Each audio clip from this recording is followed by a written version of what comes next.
হযরত মুহাম্মদ সাল্লাল্লাহু আলাইহি ওয়াসাল্লামের জীবনী।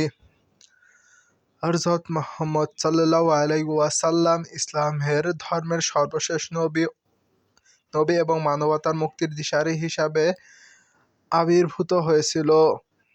তার জীবনে মানব ইতিহাসের অন্যতম গুরুত্বপূর্ণ ও প্রভাবশালী অধ্যায়। নিম্নে জীবনের সংক্ষিপ্ত বিবরণ দেওয়া হলো। জন্ম ও শৈশব। হযরত মুহাম্মদ সাল্লাল্লাহু আলাইহি ওয়াসাল্লাম 570 খ্রিস্টাব্দের মক্কার কুরাইশ বংশের বনি হাশেম গোত্রে জন্মগ্রহণ করেন। তার পিতার নাম আব্দুল্লাহ এবং মাতার নাম আমিনা। জন্মের পূর্বেই পিতা আব্দুল্লাহ মারা যান এবং 6 বছর বয়সে মাতা আমিনা ইন্তেকাল করেন। তারপরে তিনি দাদা আব্দুল মুত্তালিবের তত্ত্বাবধানে পালিত হন।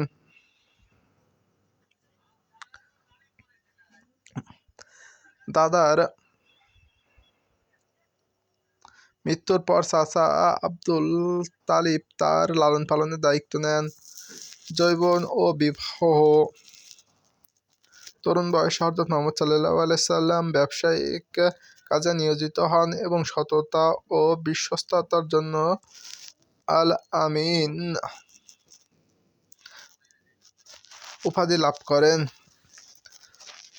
25 বছর বয়সে তিনি মক্কার ধনবতী বিধবা মহিলা খাদিজা রাদিয়াল্লাহু তাআলা আনহার সাথে বিবাহ আবদ্ধ হন। খাদিজা রাদিয়াল্লাহু তাআলা আনহু ইসলাম গ্রহণকারী প্রথম ব্যক্তি এবং হযরত মুহাম্মদ সাল্লাল্লাহু আলাইহি ওয়াসাল্লামের জীবনসঙ্গী। নবুয়ত প্রাপ্তি।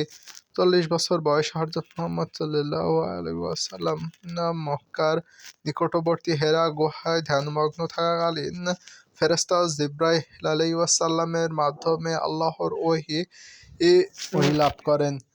এই ওহী ছিল পবিত্র কোরআন, যার প্রথম আয়াত পড়ো তোমার প্রতিপালকের নামে যিনি সৃষ্টি করেছেন। ইসলাম প্রচার। নবুয়ত প্রাপ্তি হওয়ার পর হযরত মুহাম্মদ সাল্লাল্লাহু আলাইহি ওয়াসাল্লাম গোপনে ইসলাম প্রচার করতে শুরু করেন। প্রথমে তার স্ত্রী খাদিজা ও চাচাতো ভাই আলী রাদিয়াল্লাহু তাআলা আনহু এবং বন্ধু আবু বকর রাদিয়াল্লাহু তাআলা আনহু ইসলাম গ্রহণ করেন। পরে তিনি প্রকাশ্যে ইসলামের দাওয়াত দেন, যা মক্কার কুরাইশ নেতারা বিরোধের সম্মুখীন হয়। তারা মুসলমানদের উপর নানাবিধ অত্যাচার শুরু করেন। মদিনায় হিজরত। কুরাইশদের অত্যাচারে অতিষ্ঠ হয়ে হযরত মুহাম্মদ সাল্লাল্লাহু আলাইহি ওয়াসাল্লাম তার অনুসারীরা 662 খ্রিস্টাব্দের মক্কা থেকে মদিনায় হিজরত করেন। এই ঘটনায় ইসলামের বর্ষপঞ্জির সূচনা করে। মদিনায় তিনি একটি শান্তিপূর্ণ ও ন্যায়বিচার ভিত্তিক সমাজ গঠন করেন এবং ইসলাম প্রচার করেন। মক্কা বিজয়। 600 খ্রিস্টাব্দের হযরত মুহাম্মদ সাল্লাল্লাহু আলাইহি ওয়াসাল্লাম মক্কা বিজয় করেন। তিনি মক্কাবাসীদের প্রতি ক্ষমা প্রদর্শন করেন এবং কাবাঘর থেকে সকল প্রকার মূর্তি অপসারণ করেন। এই বিজয়ের মাধ্যমে ইসলাম পুরো আরবের উপদ্বীপে ছড়িয়ে পড়ে। মৃত্যু। হযরত মুহাম্মদ সাল্লাল্লাহু আলাইহি ওয়াসাল্লাম 632 খ্রিস্টাব্দের মদিনায় ইন্তেকাল করেন। তার মৃত্যুর সময় পর্যন্ত ইসলাম পুরো আরবের উপদ্বীপে প্রতিষ্ঠিত হয় এবং তার শিক্ষা ও আদর্শ বিশ্বব্যাপী ছড়িয়ে পড়ে।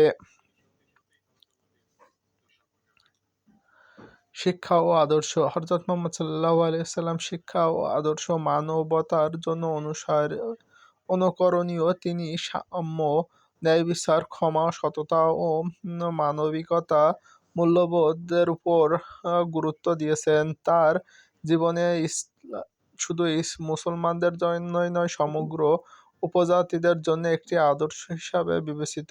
হযরত মুহাম্মদ সাল্লাল্লাহু আলাইহি ওয়াসাল্লামের জীবনী মানব ইতিহাসের একটি উজ্জ্বল অধ্যায়, যা আজও বিশ্বব্যাপী অনুপ্রেরণা ও উৎস হিসাবে কাজ করবে।